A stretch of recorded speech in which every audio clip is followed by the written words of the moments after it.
están los autores de cada una de estas transiciones, ¿no? Entonces ustedes tienen que valorar la transición o valorar al paciente geriátrico de una manera clínica, ¿no? Una manera más en conjunto, ¿no? Entonces, la función como marcador del objetivo terapéutico, ¿no? Entonces, ¿en qué nos debemos de fundar? ¿En qué nos debemos de apoyar? Entonces, nosotros nos vamos a apoyar en prevención. ¿De qué prevención? ¿De qué tipo? Primario. Si es que pueden hacer prevención de tipo primordial, mejor. ¿En qué consiste? Les explico en qué consiste la prevención de tipo primaria. La prevención de tipo primaria es hacer que estos factores de riesgo ya presentes en las personas longevas, pues no puedan, perdón, producir enfermedad. Y la prevención primordial es hacer que estos factores, por ejemplo, obesidad, por ejemplo, consumo de tabaco, no aparezcan, ¿no? Entonces, ¿cómo se hace eso? Se hace con las famosas eh, campañas pro salud, ¿no? No fumar, ¿no? Incentivarlos a no fumar, incentivarlos a hacer ejercicio, incentivarlos a hacer actividades que favorezcan su estado, por ejemplo, muscular, ¿no? Entonces, para prevenir ese tipo de complicaciones. Entonces, ahí vemos, por ejemplo, prevención de la discapacidad para tratar la fragilidad, ¿no? Prevenir la discapacidad para evitar o tratar el declinamiento funcional, lo que estamos hablando, el declinamiento osteomuscular, neurológico, todo eso, ¿no? Y prevenir también la dependencia, ¿ya? Es otro tipo o es otro escalón en este proceso de envejecimiento de los ancianitos, ¿no? Entonces, cuando uno va a prevenir este tipo de factores, pues va a tener que tener en cuenta que un anciano bien cuidado es un anciano que no se va a morir en una etapa pronta, no va a presentar un desenlace fatal en una etapa pronta, puede tener una esperanza de vida, como mencionamos en unas diapositivas atrás, de hasta 89, 93 años, ¿no? Entonces pueden ser muy longevos. Entonces, ¿en qué nos vamos a apoyar para llegar a eso? En identificación, prevención, ¿no? Entonces, esto es potencialmente reversible. Y nosotros podemos controlarlo si tenemos programas adecuados. Y si tenemos programas, ¿no? El programa de enfermedades no transmisibles, control de pacientes hipertensos, diabéticos, pero lo malo de estos controles es que nosotros controlamos a pacientes ya enfermos y nos abocamos poco en el tipo de prevención primario, bajo consumo de sal, adecuada actividad física, ¿no? Entonces, no hacemos eso. Entonces, acá definiciones. Un anciano robusto es un anciano que tiene buen estado físico, ¿no? Tiene características o no tiene factores de riesgo, tiene buenas características. Un anciano frágil es aquel que tiene algún tipo de factor de riesgo, sea de tipo intrínseco o extrínseco, ¿ya? Entonces, ese es el anciano frágil. Un anciano con ya limitación funcional es aquel anciano que está camino a la dependencia, camino a la discapacidad, ¿no? Por ejemplo, un pacientito que se está recuperando de un trastorno cerebrovascular que le dejó una secuela y actualmente, pues esa secuela ya la está tratando y quiere recuperar funcionalidad muscular y actividad. Entonces, eso es cómo deben valorar la limitación funcional, ¿no? Y un paciente discapacitado es aquel paciente que ya depende de alguien, ¿no? depende de alguien para poder valerse, para poder hacer alguna actividad, para poder caminar, ¿no? Entonces, o depende de artefactos, bastones, sillas de ruedas, ¿no? Entonces es un paciente con algún tipo de discapacidad. Y el paciente con dependencia es un paciente que depende 100% de otra persona para realizar funciones básicas, como por ejemplo ir al baño, como por ejemplo comer, como por ejemplo bañarse. Entonces, esas son funciones que ellos no pueden realizar porque lastimosamente dependen muy estrechamente de los cuidadores, ¿no? Entonces, ¿qué hacer?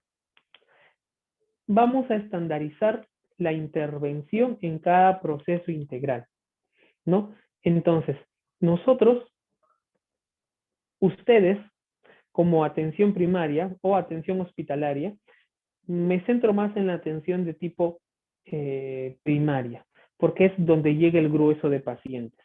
Entonces, ahí lo que vamos a hacer es una intervención precoz, ¿ya? Si ustedes pueden hacer campañas pro salud de estilos de vida saludables, no consumo adecuado de alimentos, perfecto.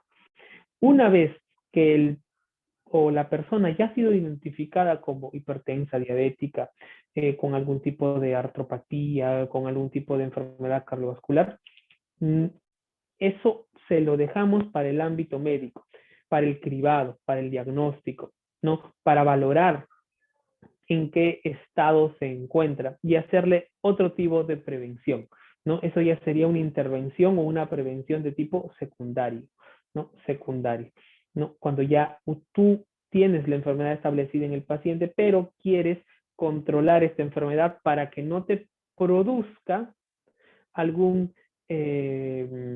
por así decirlo, alguna complicación. Por ejemplo, un ejemplo, siempre se aprende mejor con ejemplos. El diabético.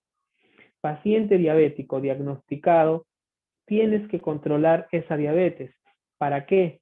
Para que más adelante la comorbilidad, llámese, por ejemplo, en el caso del diabético, pie diabético, por ejemplo, nefropatía diabética, por ejemplo, retinopatía diabética, por ejemplo, microangiopatía diabética, no me genere algún tipo de alteración que haga que esa diabetes produzca otras enfermedades, ¿no? No habrá, ustedes habrán visto seguro algunos pacientes que vienen con heridas en los pies y ellos no sienten dolor, son úlceras o pie diabético con alteraciones de la sensibilidad, que ellos no sienten las lesiones y se producen las lesiones.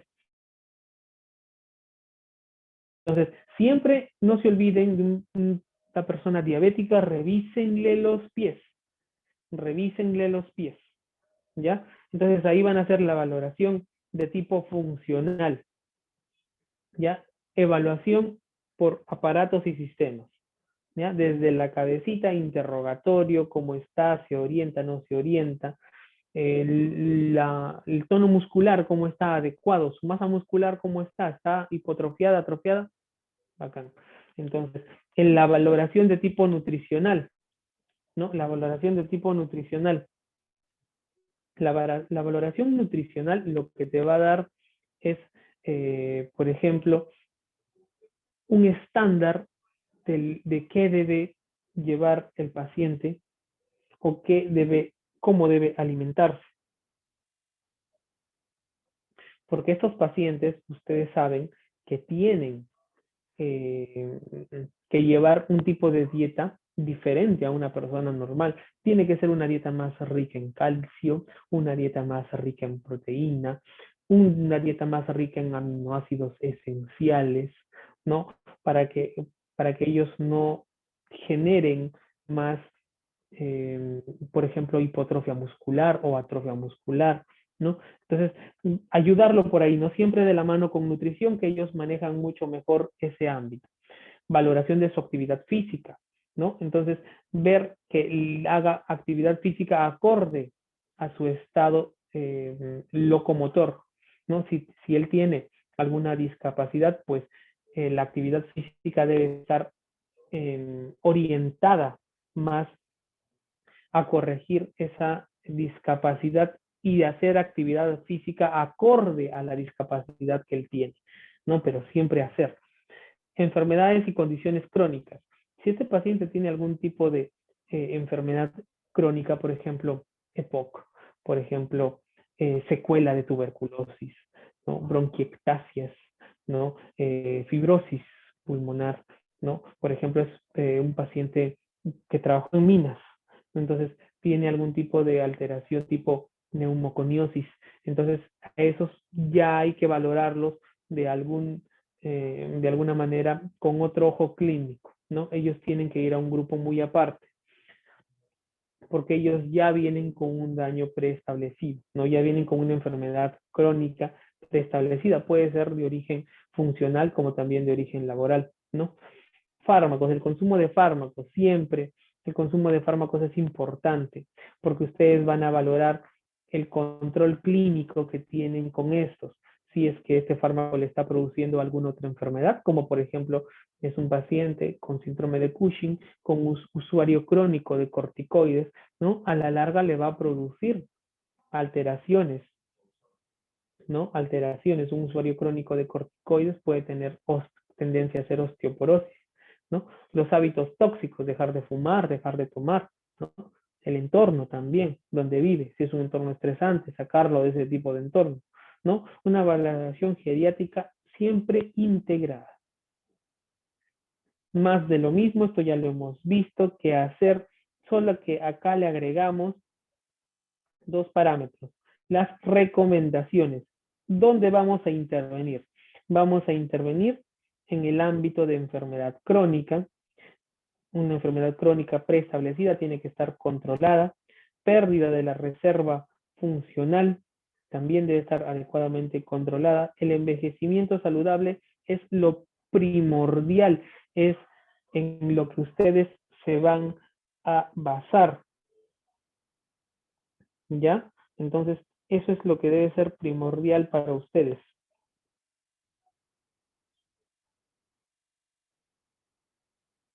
¿Qué más?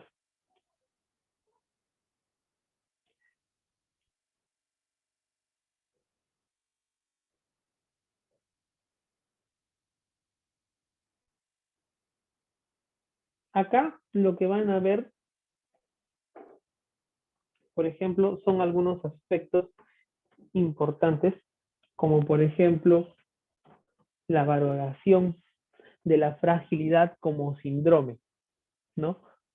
Tienen que ver las enfermedades crónicas,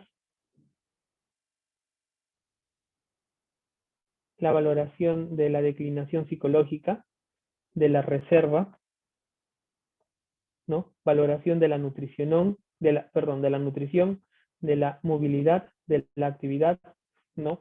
Entonces, estas son algunas características que tienen que tener en cuenta para la valoración, ¿no? Efectos adversos, ¿no? Morbilidad, hospitalización, ¿no? Entonces, acá viene un score donde valoran la actividad física y la intervención de tipo primario, ¿no?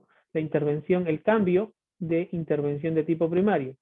Entonces, ven que cuando uno interviene, la incidencia baja, ¿no? Esta curva de azul es cuando uno interviene, ¿no? 0.25 es la frecuencia o la tasa de incidencia cuando uno interviene. Ven que es menor que cuando uno no interviene. Cuando uno no interviene, pues tiene más riesgo, ¿no? Mientras más se acerque a uno, tiene más riesgo. Mientras más se acerque a cero, es un factor protector, ¿ya? Es un factor protector. Entonces, manejo del adulto mayor frágil, ¿no? Entonces acá vamos a tener 22 miembros de esta organización de esta asociación, ¿no? Que va a envolver, hay una organización, ¿no? De enfermedad saludable europea, donde abarcan bastante al adulto mayor. Entonces, ¿cuál es el principal objetivo? El objetivo de esta ponencia es entender que los adultos mayores deben de llevar una vida saludable, ¿no? Deben ser una población también considerada proactiva. Ya jamás limiten a un anciano que haga su actividad física como normalmente, claro, con las restricciones del caso, si es que tuviera algún tipo de alteración locomotriz o alteración de eso, ¿no?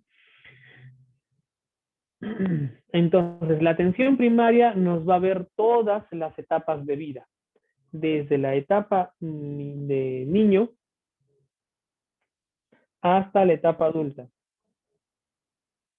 ¿Cuál creen ustedes que va a ser la etapa más crítica? ¿O cuáles creen que van a ser las etapas más críticas?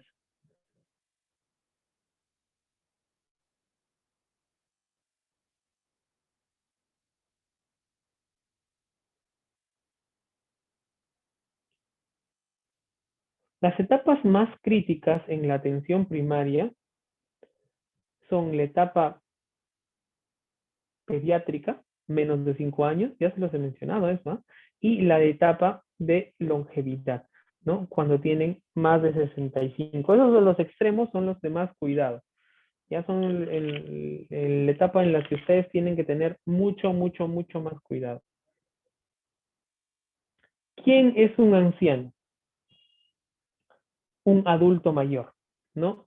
Entonces, ustedes, hay algunas definiciones también europeas, ¿no? Que consideran un adulto mayor desde los 55 años.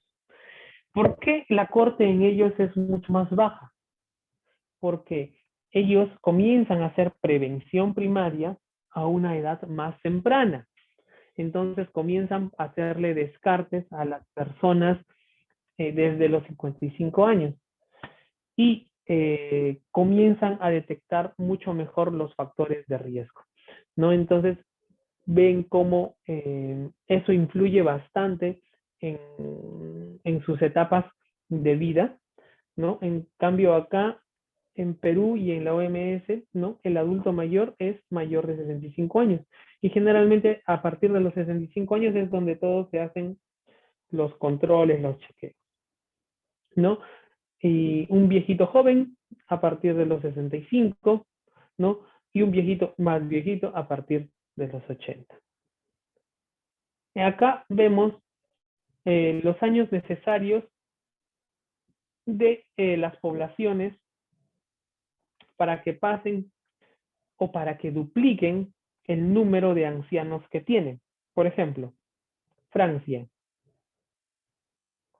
Entonces, desde el año 1865 tuvo un 7% de población anciana. Al año 1972 alcanzó a duplicar la población mayor de 65 años, ¿no? Entonces vean cuántos años han pasado, ¿no? Han pasado más de 100 años, ¿no? Más de 100 años. Hay otras poblaciones que han tenido mucho mayor crecimiento poblacional con respecto a los ancianos. Por ejemplo, Chile, ¿no? De 1992 subió hasta 2022 del 7 al 14%, lo hizo mucho más rápido, ¿no? Entonces eso significa que tiene o está con su tasa de natalidad está decreciendo y su tasa de longevidad está incrementándose, ¿no? Eso es lo que te evidencia esta franja. Por ejemplo, Estados Unidos, ¿no? Desde 1942 hasta aproximadamente 2012 duplicó su tasa de adultos mayores de 7 a 14%. ¿no? Y esos los que tienen mayor tasa de longevidad, o sea, mayor población adulta mayor, son los que han sido más afectados por el COVID, si se dan cuenta, ¿no? Igual, población mayor de 60 años en América Latina y el Caribe. Vamos a ver a Perú. Miren, por ejemplo, Perú tiene ahorita un 10% de adultos mayores. Se estima que cuando llegue el 2050, Perú tenga una tasa de longevidad del 23.2%. Vean, por ejemplo, el crecimiento de Chile. Chile ya está en el 15%, ¿no? En el 14% que veíamos, por ejemplo, en este tipo, en la diapositiva anterior, ¿no? Y se estima que para el 2050 tenga una tasa poblacional de adultos mayores de 32.9%, ¿no? Entonces, son crecimientos poblacionales. Esto se debe a que son países que cuidan mejor al adulto mayor, ¿no? Y tienen una tasa una tasa de natalidad menor, ¿no? Están haciendo la transición económica. Por ejemplo, el Perú ahorita se encuentra en transición económica, ¿no? Donde el grueso de la población económicamente activa está formado por los jóvenes. Bueno, acá hay imágenes de pacientes, de personas adultas mayores, así seas ancianito de cualquier tipo de religión, cualquier tipo de clase social, cualquier tipo de eh, etnia, ¿no? Entonces no deben ser discriminados. A todos se les debe tratar por igual. Entonces, en el 2008 se introdujo en la OMS un concepto, ¿no? El estado de salud. ¿Cómo definen salud actualmente la OMS? ¿No? Entonces, en 1948 la consideraban como el estado de completo bienestar físico, mental y social.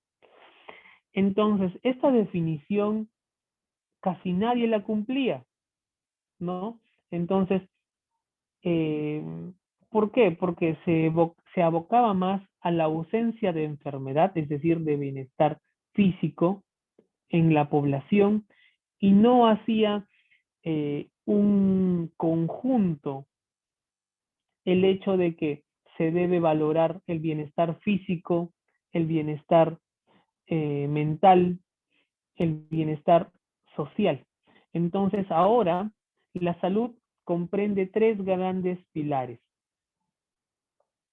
el ámbito psíquico, el ámbito físico y el ámbito social. Por eso es que la salud ahora es biopsicosocial, ¿ya? Biopsicosocial.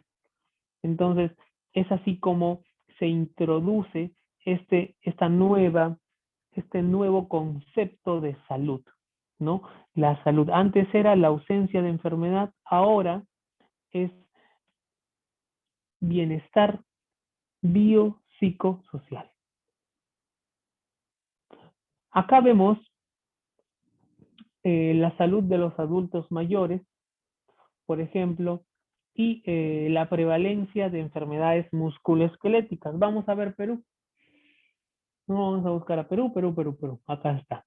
Por ejemplo, la prevalencia de enfermedades musculoesqueléticas en Perú es del 32.1%, ¿no? En el grupo etario de 50 a 59 años. Cuando estos alcanzan de 60 a 70 años, su tasa, la total, sube a 36%, ¿no? Y cuando alcanzan de 70 a 80 años, sube a 39.7%, ¿no?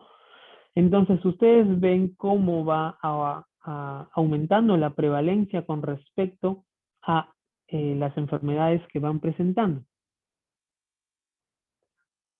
COVID, ¿no? Ya les explicamos algo del COVID. Siempre cuando nos llega un adulto mayor al ámbito hospitalario, siempre hay que valorar el estado en el que se encuentra, ¿no? ¿Es candidato para UCI? ¿No es candidato para UCI? Y si no es candidato para UCI, hay que darle manejo paliativo, ¿no? Entonces, los ancianitos, como ya les vengo diciendo, tienen de fondo factores intrínsecos, ¿no? Esos factores intrínsecos a ellos les juega en contra, ¿no? Les juega en contra y tienden a tener más enfermedades, tienden a tener eh, más factores de riesgo.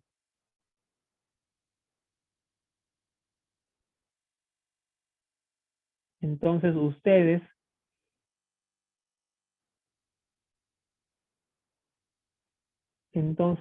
tienen que tener bastante cuidado con este tipo de manejos, ¿no? Relación, igual, ¿no? Este es, por ejemplo, otro cuadro similar, pero para adultos mayores,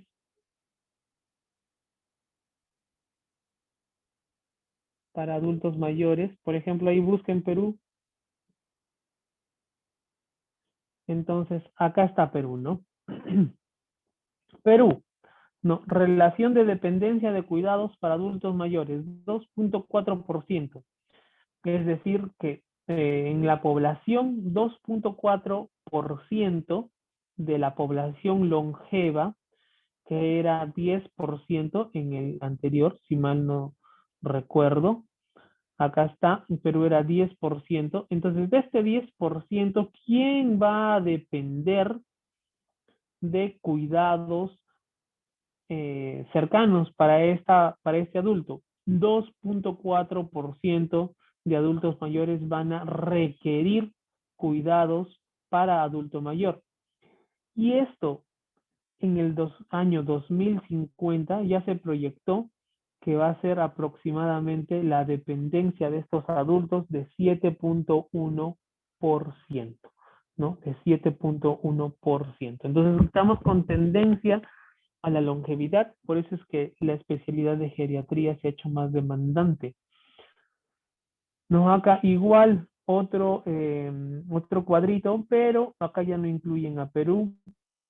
De igual manera, personas dependientes e intensidad de la dependencia, ¿no? Porcentaje de la población por edad en mujeres, ¿no? Igual ven cómo va creciendo con respecto al cuanto más número de dificultades tenga, ¿no?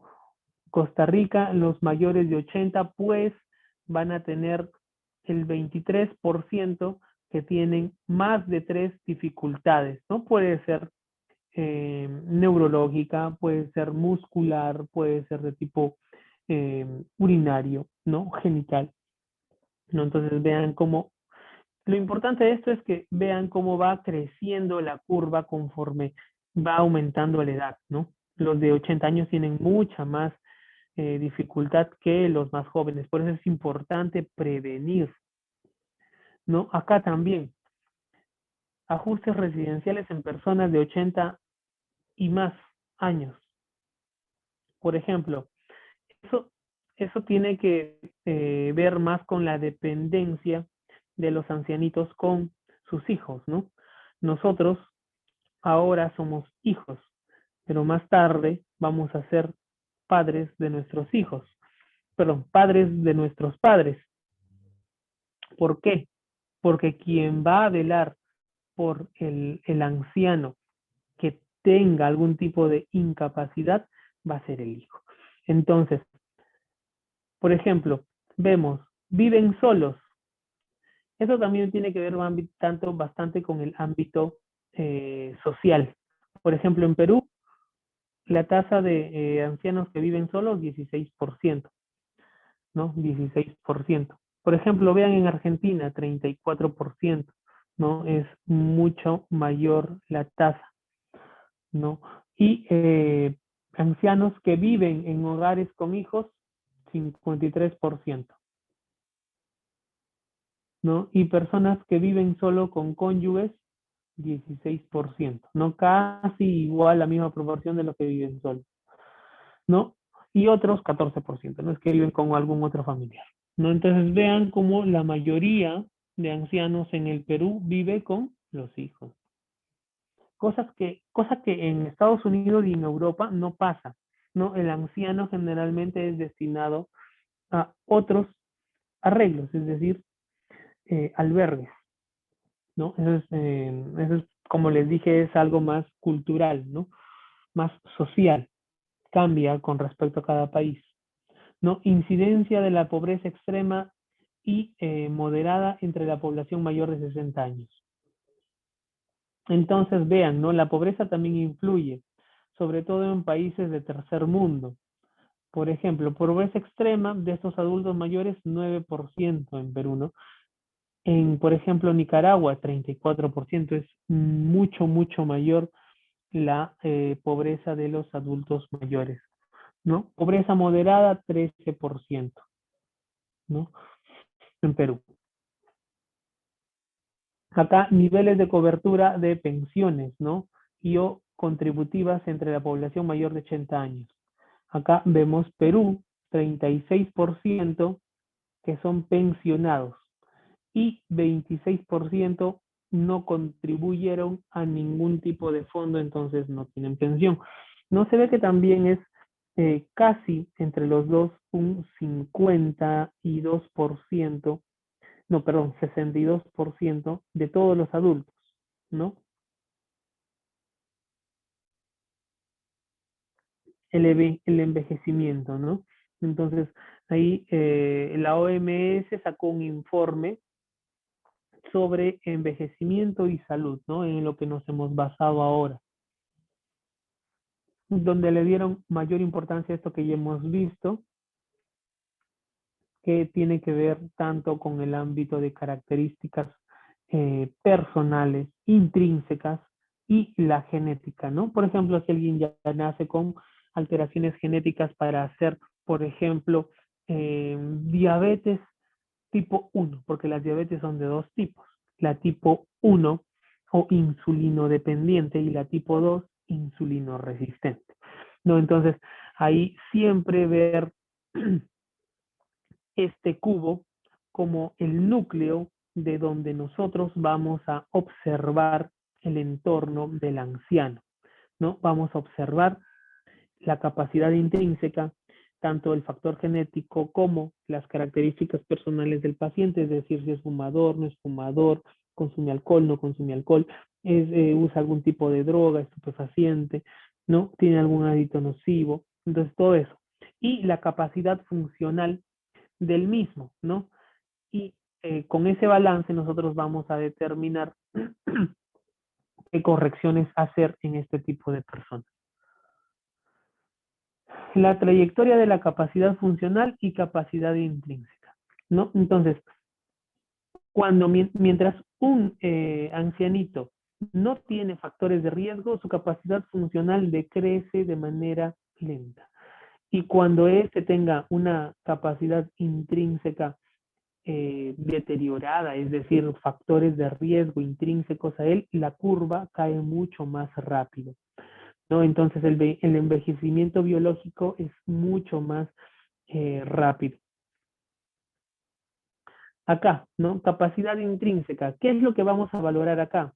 ¿No? Como les dije, varios aspectos cognitivos, eh, musculoesqueléticos, locomotores, sensoriales, ¿no? De vitalidad y eh, psicológicos.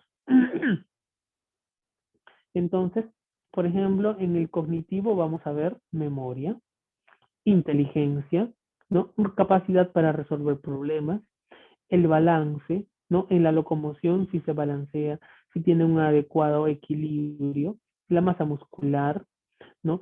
Por ejemplo, la parte sensorial, la visión, la audición, en la vitalidad, la energía metabólica, la capacidad cardiorrespiratoria, la funcionalidad hormonal, por ejemplo, en los pacientes postmenopáusicos, en las pacientes postmenopáusicas o en los andropáusicos, ¿no? En la capacidad, la psicología, psicosocial, ¿no? La capacidad emocional.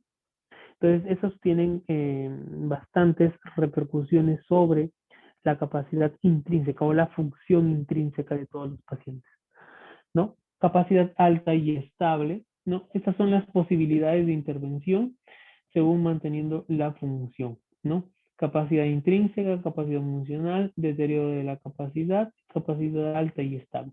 No son las etapas, ¿no? Todos empiezan acá, ¿no? Una capacidad alta y estable, y conforme va a disminuir la capacidad funcional, va a progresar la edad, es decir, mientras más baja sea la curva, mucho más longeva va a ser la persona. Pero si es que este tiene una capacidad intrínseca desmejorada, es decir, factores de riesgo que alteran esa capacidad funcional normal, pues la curva va a caer más rápido.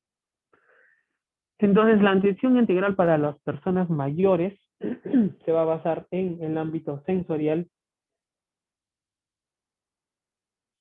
en el ámbito de la movilidad y la psicológica, cognitiva y vitalidad.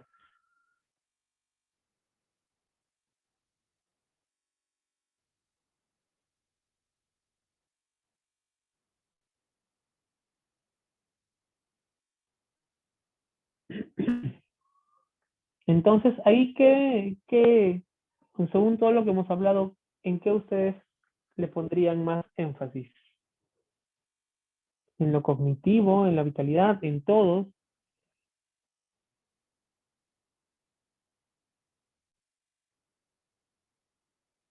No, la respuesta pues es en todos, ¿no? Todos, todas esas características son importantes. Todas y cada uno valen lo mismo. Entonces, puntos claves, ¿no? Necesidad de adaptarnos al sistema de salud, a las personas mayores, ¿no? Abordar las enfermedades sigue siendo importante, pero tiende a pasar de alto o para pasar por alto las pérdidas de las capacidades físicas y mentales de una persona. No, ahí es donde empieza el problema, ¿no? Porque la persona pierde capacidad cognitiva, no recuerda las cosas, se puede caer el ancianito, no coge de manera adecuada las cosas, pierde el equilibrio. Entonces, esas son eh, alteraciones que él puede presentar. ¿Qué más? Este abordaje puede retardar la aparición de la dependencia, representando un beneficio para prácticamente todas las personas mayores en algún momento de la vida, ¿no? Entonces, eh, siempre hacer un modelo reactivo, es decir, valorar la presencia o ausencia de enfermedades y un modelo de tipo preventivo. ¿Qué puedo hacer para prevenir que esta enfermedad no se complique?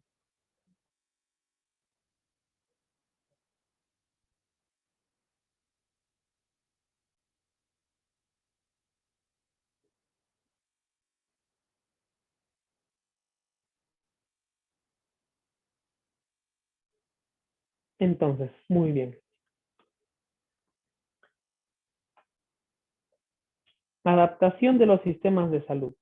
El liderazgo y la gobernanza, el envejecimiento saludable y el centro de las políticas y los planes, ¿no? La implementación de una intención integrada y centrada en las personas. Eso es muy importante, ¿no? Es muy importante eh, tener en cuenta que el sistema de salud se debe adaptar a las condiciones de todos los ancianitos, ¿no? Que estén adecuadamente vacunados, que que tengan la tecnología adecuada, el establecimiento de salud para poder valorarlo de una mejor manera, ¿no? Siempre tener equipos de liderazgo para hacer una adecuada valoración del ancianito, ¿no? Implementación de una atención integrada y centrada en las personas mayores. Cuidados a largo plazo, ¿no? Cualquiera sea su edad o nivel de capacidad, intrínseca, las personas mayores tienen derecho a una vida digna y plena, ¿no?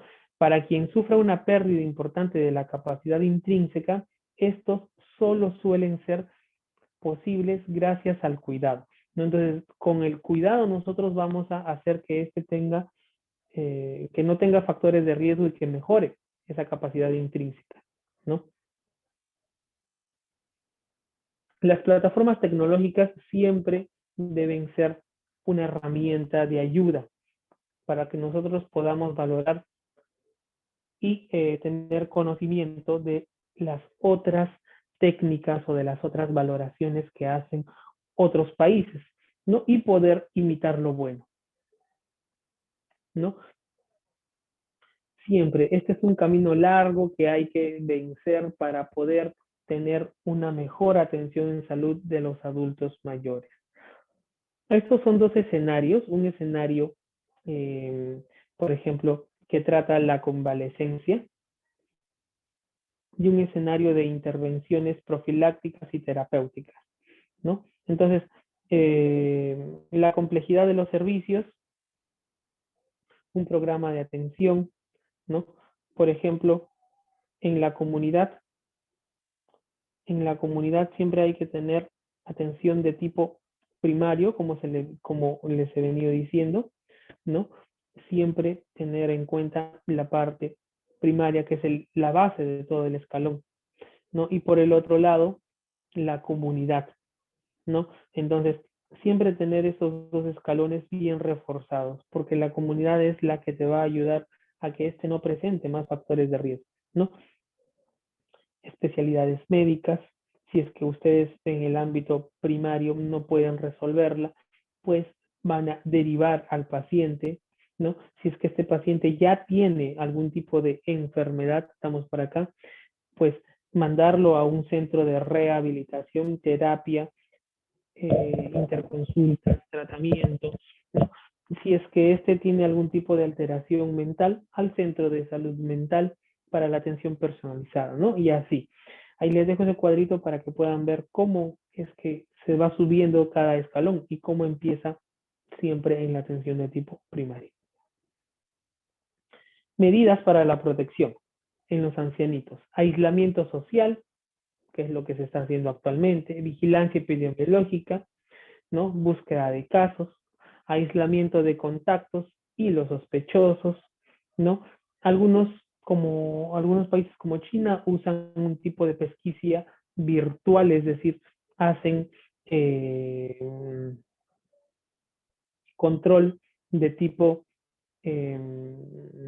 digital, tienen una aplicación donde ellos introducen los síntomas que presentan y pues ahí ven si es que es beneficioso, o perdón, si es que es sintomático o sospechoso de algún tipo de enfermedad, ¿no? La línea de ayuda psicológico también por el estrés que causa el aislamiento, el autocuidado, ¿no? A enseñarles a cómo cuidarse, campañas de comunicación en televisión, radio y prensa escritas, ¿no? Promoción de la práctica de actividades físicas en el hogar, protección social, alimentación, medicamentos, cobro de la pensión en sus hogares, ¿no?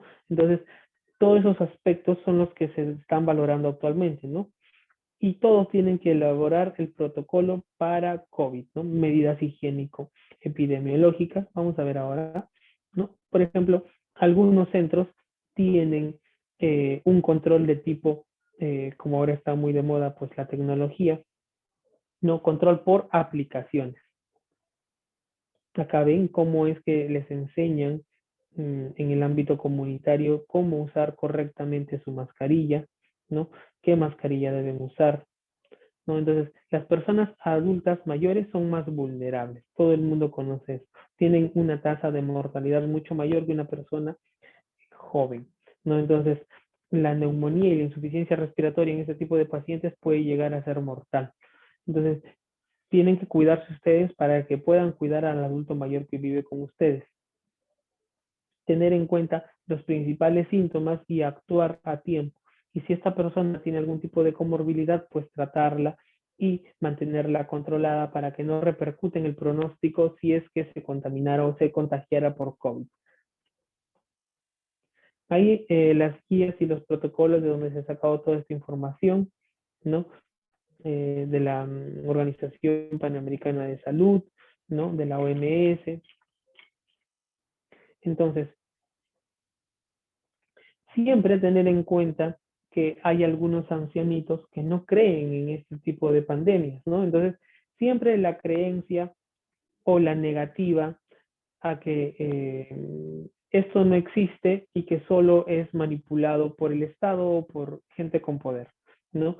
Entonces, la creencia, por ejemplo, en la magia, ¿no? Por eso es que muchas personas no quieren usar su mascarilla y eso se ve todavía, o sobre todo en personas que son muy longevos, que se rehúsan a creer en este tipo de medidas de control, ¿no? Y a las finales termina repercutiendo en su salud.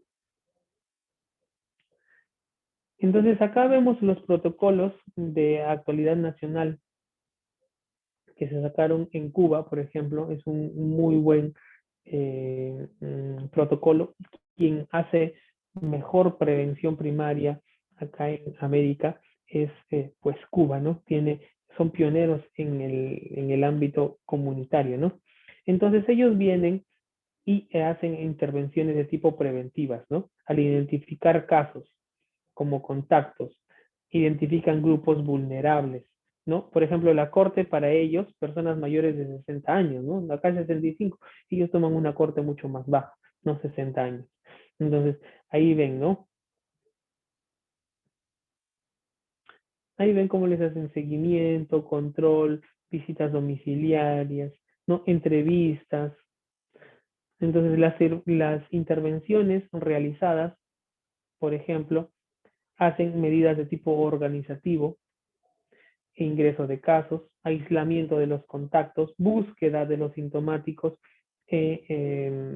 retrógradamente, es decir, buscan los contactos anteriores a esa persona que ha salido confirmada. Medidas epidemiológicas, ¿no? Entonces, las medidas epidemiológicas, sobre todo medidas higiénicas, ¿no? Control con, por ejemplo, lavado de manos, control con uso de mascarillas, ¿no? Medidas preventivas, ¿no? Entonces, las medidas preventivas es el uso de, por ejemplo, algún equipo o algún material que pueda ayudar a eliminar el virus. Y medidas de tipo terapéutico, uso adelantado del, por ejemplo, tocilizumab, ¿no? En pacientes confirmados en la etapa de cuidados críticos. No, ahora se sabe que tocilizumab tiene baja eficacia y aumenta su eficacia cuando se usa con otro inmunomodulador, ¿no? Igual más de lo mismo y ven el mismo cuadrado que donde se evidencia la capacidad intrínseca. Acá, para terminar estos cuadritos, se los dejo acá para que ustedes puedan aplicarlos en sus pacientes, ¿no? Esto es sacado de la OPS, el instrumento ICOPET de detección, perdón, de la OMS, ¿no? Entonces, ahí van a evaluar deterioro cognitivo, tiene, no tiene, responde, no responde, ¿no? Pérdida de la movilidad, tiene, no tiene, presenta, no presenta, ¿no? Nutrición deficiente, presenta pérdida de peso o no hay pérdida de peso, ahí van marcando, ¿no? Discapacidad visual también, si es que presenta o no presenta. Entonces ahí ustedes van valorando todo por sistemas, ¿no? Para que no se olviden qué evaluar, qué preguntar. Por ejemplo, capacidad cognitiva. Ahí les voy a dejar estos esquemas donde evalúan el flujo, ¿no? Si detecto o no detecto, ¿no? Pregunta, ¿detecta deterioro cognitivo? No detecto. Entonces, si no detecto superado, reforzar los consejos genéricos sobre salud y hábitos de la salud. Por ejemplo, medidas, puede ser con suplementos de tipo vitamínicos, ¿no? Como tiamina, o actividades cognitivas, llenado de pupiletras, crucigramas, todo eso, ¿no? Si sí tiene, pues evaluar la capacidad cognitiva. Si evalúa, si a la evaluación sale positivo, es decir, adecuado, superado, igual medida higiénica. Si no lo supera, vamos a valorar y vamos a abordar. Ahí van a venir las medidas preventivas, ¿no? Van a ver el esquema de atención para abordar la nutrición deficiente, si es que se tratara de un problema de tipo nutricional, por ejemplo, déficit vitamínico. Cuadro confusional agudo, ¿no? ¿A qué se debe? Puede ser una intoxicación por algún tipo de medicamento, ¿no? Por ejemplo, intoxicación por hidrocarburos, intoxicación por algún tipo de plomo en la pintura, que ahora ya no viene, ¿no? Entonces, esos tipos de consultas sí se pueden hacer o sí se deben hacer. Y evaluar la prevención, ¿no? Hacerles ejercicios multimodales, estimulación cognitiva, evaluar y abordar las enfermedades cardiovasculares y los factores de riesgo, ¿no? Entonces, ahí les dejo ese cuadrito. Vamos a ver otro para la capacidad locomotriz, ¿no? ¿Detecta la pérdida de movilidad? Si sí detecta, pues tiene una adecuada movilidad y vamos a únicamente a hacer el reforzamiento de los consejos sobre salud. Si no detecta, entonces vamos a evaluar la movilidad, ¿no? Si la movilidad es normal, si al aplicar los estándares primarios tienen una movilidad de tipo normal, pues recomendar el ejercicio multimodal en casa, ¿no? Si es que es limitado, pues proponer ejercicios multimodales con supervisión estrecha, ¿no? Evaluar la derivación a rehabilitación. Y evaluar y abordar también las condiciones asociadas. Otro, para evaluar la vitalidad, ¿no? Siempre detectar la deficiencia nutricional en la comunidad si es que hubiera y preguntar, ¿no? Si es que hay pérdida de la vitalidad, si la respuesta es no, no hay pérdida, pues igual, ¿no? Se le pregunta, ¿ha sufrido alguna pérdida de apetito? Si es no a la respuesta, pues reforzar los consejos de tipo nutricional. Si la respuesta a la pregunta es, ¿ha perdido 3 kilos de peso en los últimos meses? Si la respuesta es sí, hay que evaluar el estado nutricional. ¿Qué está pasando? Si el estado nutricional es normal, pues reforzar igual la valoración de este tipo de herramientas, ¿no? Repetir la evaluación después de una enfermedad larga. Si es que tiene algún tipo de nutrición deficiente, pues ofrecer consejos sobre buena alimentación y evaluar, y en este caso la nutricionista o el encargado del área de nutrición correctamente capacitado, pues debe valorar esta capacitación. Y si el déficit nutricional es muy evidente, ¿no? Es severo, hay mucho déficit nutricional, pues tiene que valorar o evaluarlo netamente un profesional de la nutrición, ¿no? Con recetas suplementarias para darle un adecuado valor y aporte calórico.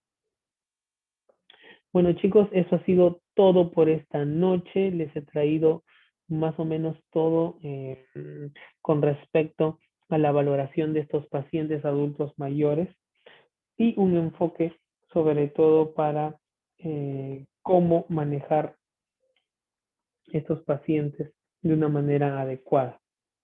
¿Tienen alguna consulta?